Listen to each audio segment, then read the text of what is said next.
बिस्मिल्लाहिर्रहमानिर्रहीम। अस्सलाम वालेकुम, welcome back to my channel. आज मैं बना रही हूँ आम का खट्टा मीठा मुरब्बा। तो चलिए शुरू करते हैं। इसके लिए मैंने 1 किलो कच्चे कलमी आम ले लिए हैं, उनको छील कर और क्यूब्स की शक्ल में काट लिया है। यहाँ पे मैंने ले लिया है एक पैन और उसको चूल्हे पे चढ़ा दिया है और कटे हुए आम उसमें डाल दिए हैं।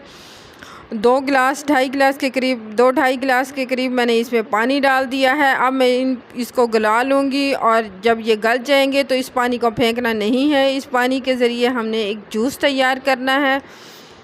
तो आम यहाँ गल रहे हैं।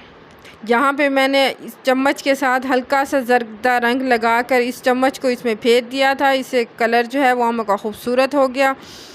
यहाँ पे मैंने आम गल गए थे तो उनको निकाल लिया है एक बाउल में। अब मैं इसका शीरा तैयार करूँगी।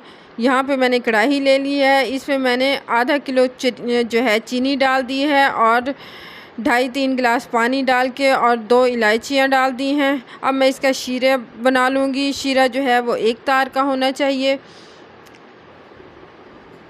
मैं चेक कर रही हूँ बार बार कि ये एक तार का हो गया कि नहीं। शीरा तैयार हो गया है। अब मैं इसमें पके हुए आम डाल रही हूँ।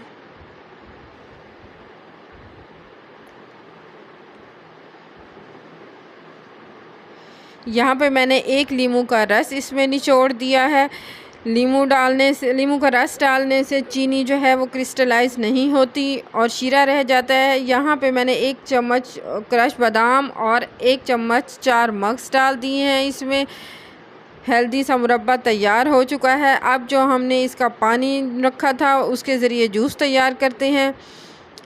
तो इसके लिए मैंने यहाँ पे 1 अदद आम ले लिया है पका हुआ, उसको मैं छील लेती हूँ और काट लेती हूँ।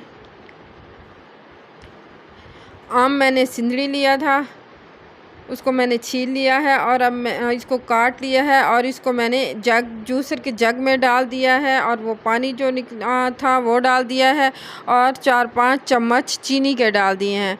अब मैं इसको ब्लेंड कर लूँगी। जूस ब्लेंड हो गया है।